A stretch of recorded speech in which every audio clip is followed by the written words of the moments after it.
Hello everyone, welcome to Fun with Zoology. Today we are going to discuss about type study in Paramecium. So let's begin. First of all, we shall know about the habitat of Paramecium. So Paramecium has a worldwide distribution. It is a free-living organism and you can find Paramecium in any stagnant water body like pools, lakes, ditches, ponds, and they have to be freshwater or they can have slow-flowing water which is rich in dead and decaying organic matter. Next, we shall discuss about the shape and structure of Paramecium. So Paramecium is a protozoan, it is unicellular and it is microscopic. The size of Paramecium ranges from 170 to 290 micrometer. Now it has an elongated shape and the shape resembles like that of a slipper, so it is called slipper animalcule. Questions from like which animal is called slipper animalcule, so the answer is Paramecium. And why it is called so? Because it has the shape of that of a slipper.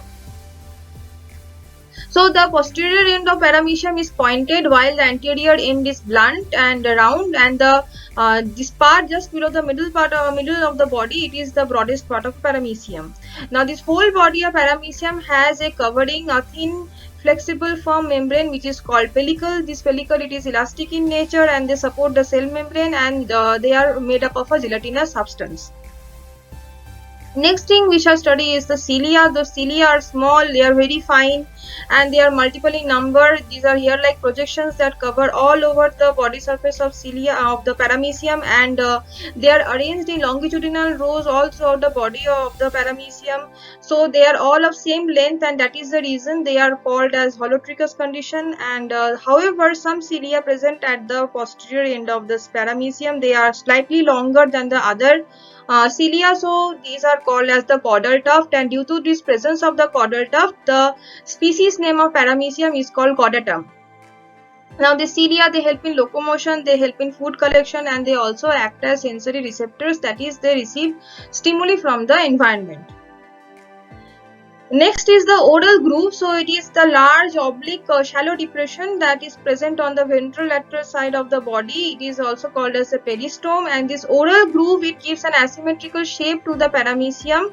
It extends into a depression called the vestibule, through which a short conical funnel extends. Now this vestibule further extends into the cytostome through an oval shaped opening which is a long opening called cytopharynx, and this leads the food into the food vacuole. So the lying on the ventral surface just behind the cytostome is the cytopage or the cytoproct. Through the cytoproct, the undigested food materials get eliminated. Next, we shall study about the cytoplasm of Paramecium. So the cytoplasm is a jelly-like substance, and it is again divided into an outer ectoplasm and an inner endoplasm. The outer ectoplasm is thin and it is clear layer, while the inner endoplasm, it forms the main bulk of the cell. So the ectoplasm forms a very thin, dense and clear outer layer. It contains the cilia, then it contains the trichocyst and the fibrillar structures, and it is bound to the pellicle on the outer surface. Whereas the endoplasm is the more detailed part. It is the inner part. As I told, it forms the main bulk of the body. It contains different organelles and different granules. It also contains this food vacuole, contractile vacuole, then mitochondria, then nuclei, and all these cellular organelles. Next is the trichocyst. So these trichocysts they are embedded actually in the cytoplasm. Now these trichocysts are spindle like shape, means they have a spindle like shape, and they are filled with a very dense refractive fluid, and it contains a swelled substances. Now they have this small conical head on the spike at the outer end, and actually the trichocyst they form a part of the ultrastructure of pellicle and cilia, and they are present at right angle to the this ectoplasm. So that means this is the ectoplasm, then the trichocyst will be just at 90 degree to the ectoplasm. Now next organelle that we are going to study is the nucleus. So Paramecium, first of all, Paramecium has two nuclei, so a macronucleus and a micronucleus. These two nucleus have different functions. The macronucleus, this is the macronucleus, and these are the small are the micronucleus. The macronucleus is kidney shaped, it is ellipsoidal in shape, and it is densely packed with DNA. The macronucleus contains all the vegetative functions of the cell like respiration, excretion and all that, so it is called the vegetative nucleus.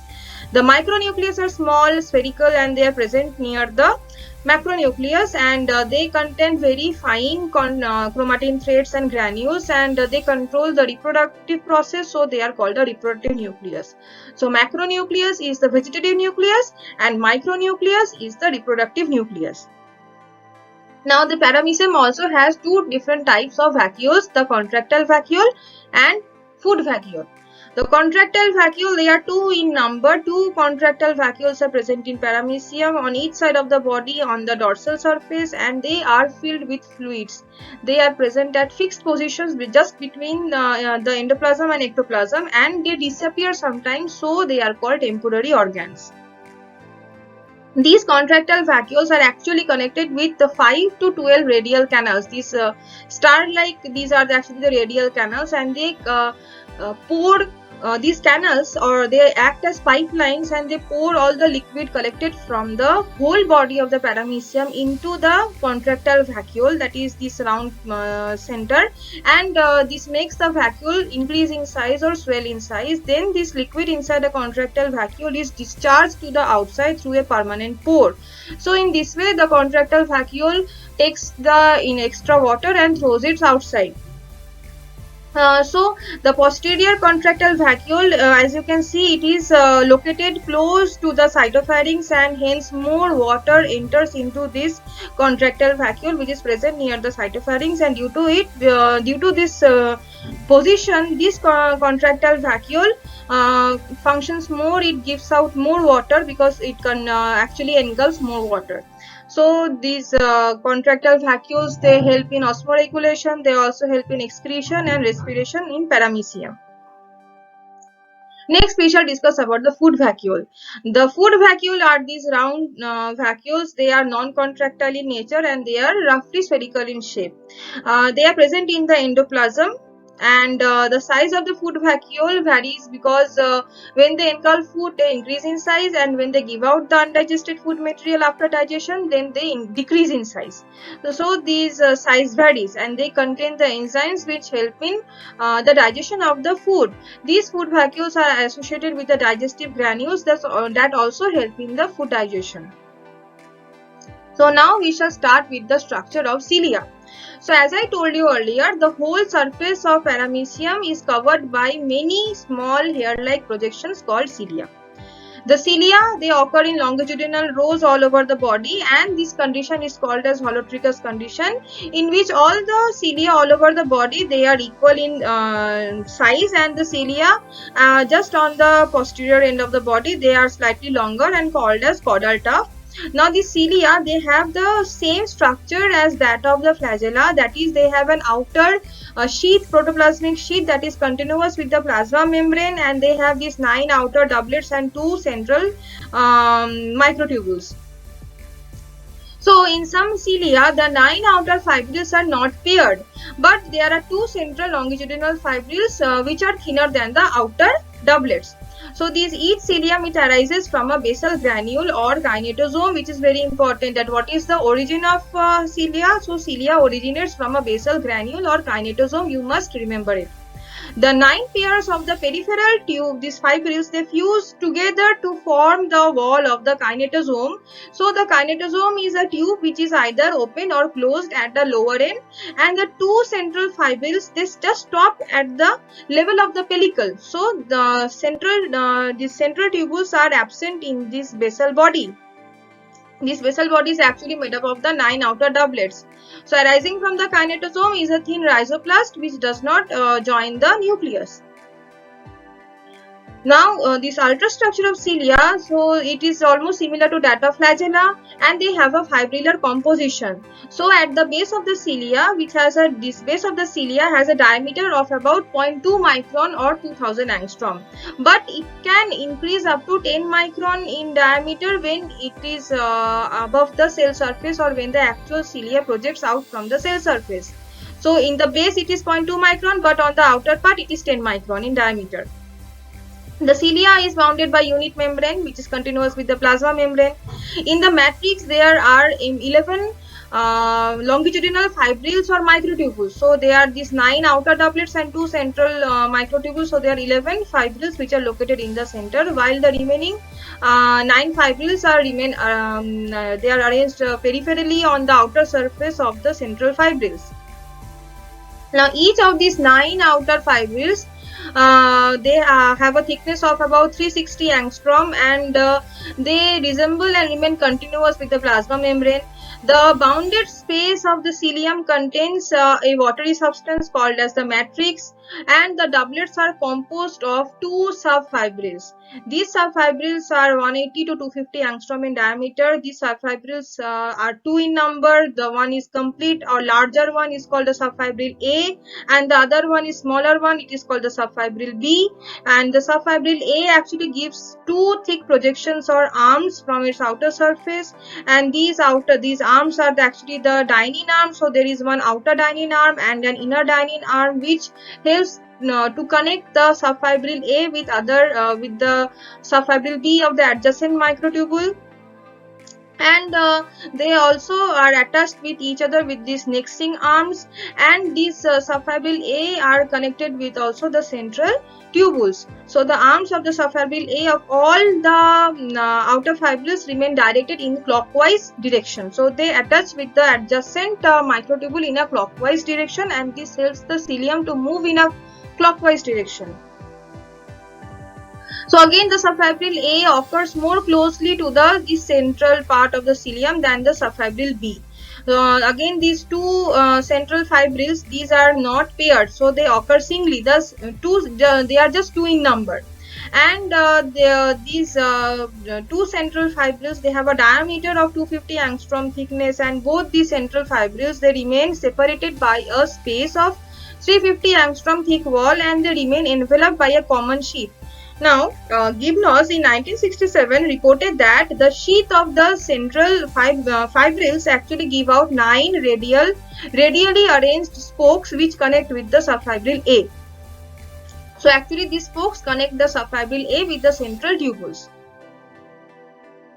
So when later this high resolution electron microscope was developed, this microscopy revealed that each of the peripheral and central fibrils of the cilia or flagella, they are composed of 10 to 12 filaments of 40 angstrom thickness, and each filament is beaded. So these subfibril A or B, they are again made up of small filaments which are 40 angstrom in thickness, and they are made up of some beads, and each bead is arranged in lattices of 40 by 50 angstrom in the plane of the wall of the tubule, and these beads are actually the basic subunit of this tubular structure. Now we shall discuss that how this cilium helps in locomotion. So there are different processes by which it helps. The first is the metaboly or the body contortion, which helps in the locomotion of paramecium.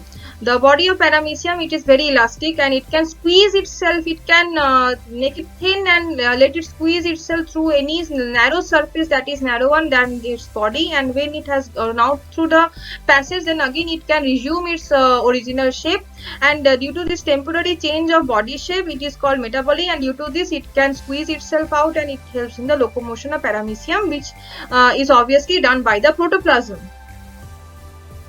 The next is the ciliary locomotion. So locomotion that is brought about by paramecium in cilia is called the ciliary locomotion, and actually the cilia can beat backward and forward, and it helps the animal to move or swim. So at first the animal moves forwards and the cilia beats backwards but obliquely, and the cilia becomes stiff and it bends backwards rapidly and it almost touches the body surface.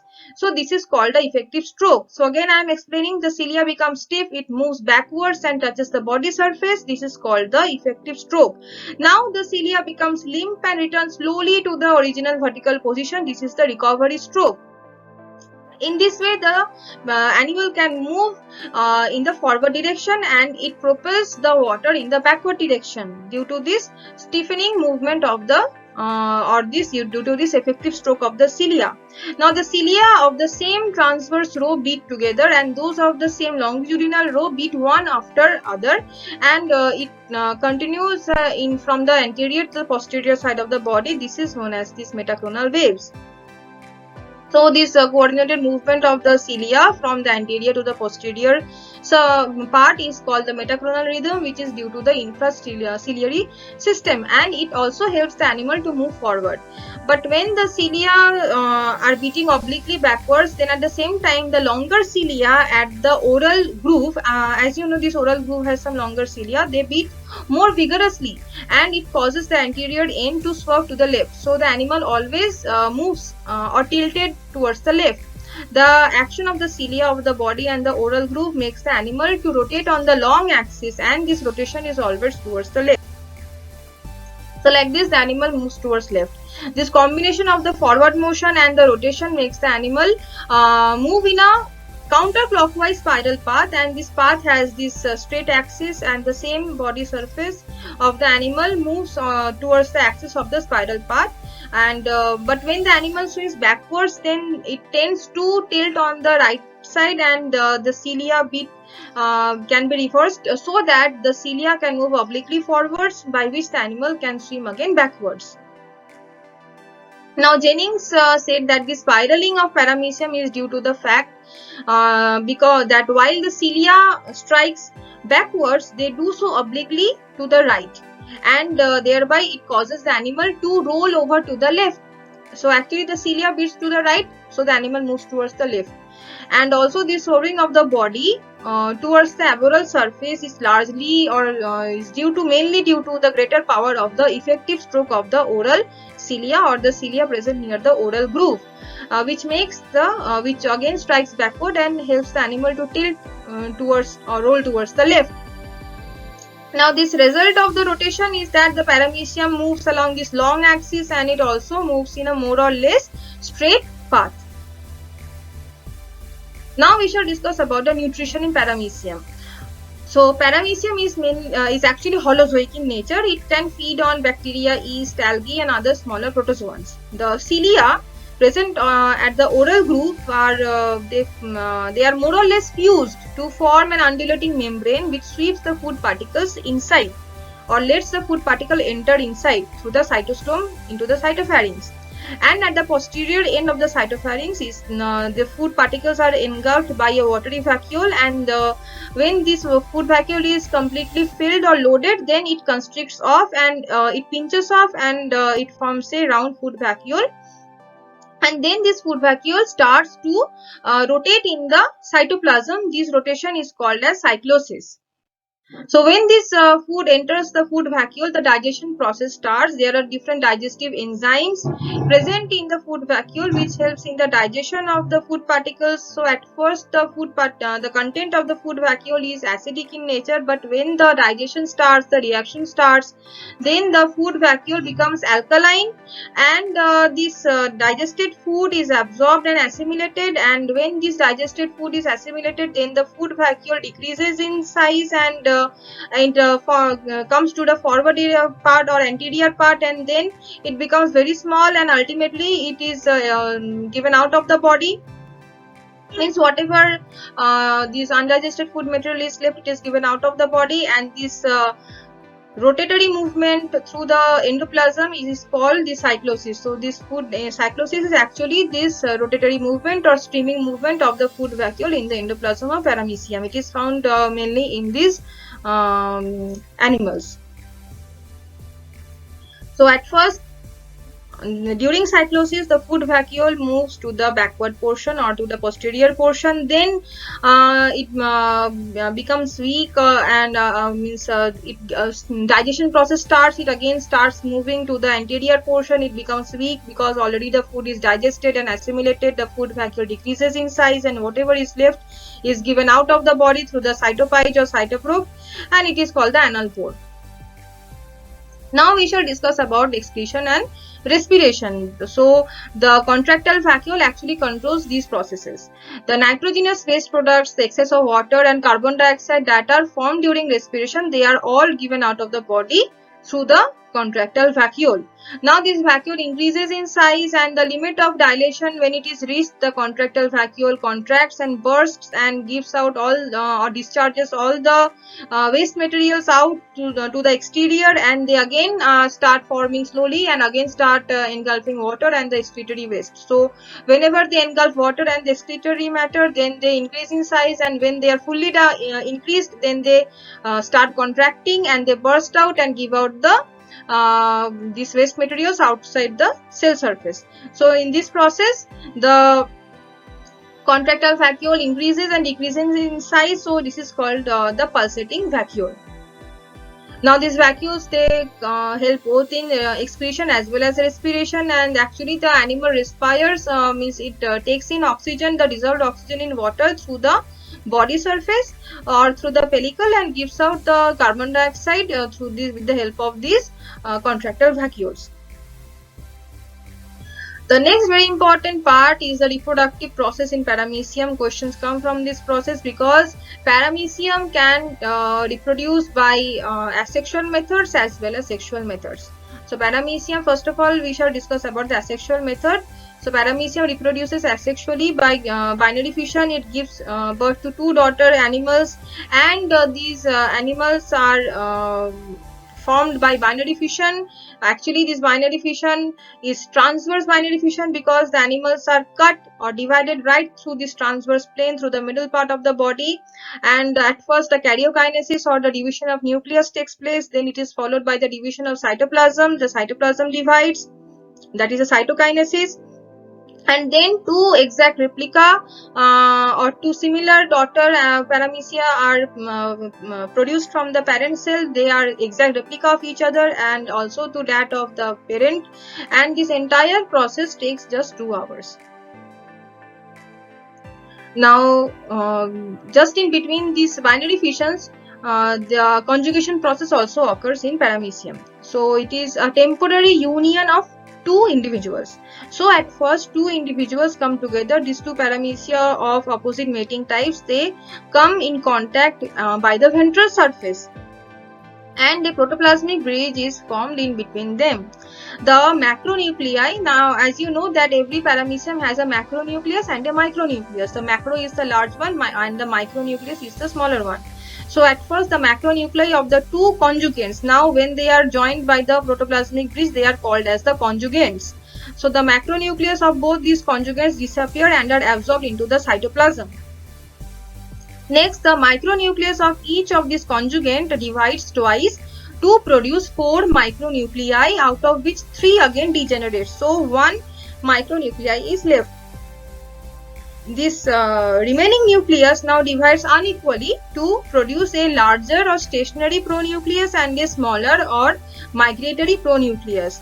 Now there is an exchange of the micronucleus or the smaller one. So this migratory pronucleus is exchanged between the two conjugates. After this mutual exchange of the pronucleus, actually these two nuclei are they fuse. So the macronucleus and the micronucleus, they fuse, and in the next step the two conjugates now separate, each having a single nucleus, and they are called as now X conjugates because they have already separated. Now the single nucleus within these X conjugates now divide thrice to produce 8 nuclei. Out of these 8 nuclei, 3 are out of these 8 nuclei, 3 are absorbed into the cytoplasm. Now out of this remaining 5, now 4 becomes macronuclei or large in shape, and the one that is left, it again undergoes division, to produce, now it again divides twice to produce 4 micronuclei. So again this X conjugate has 4 macronuclei and 4 micronuclei.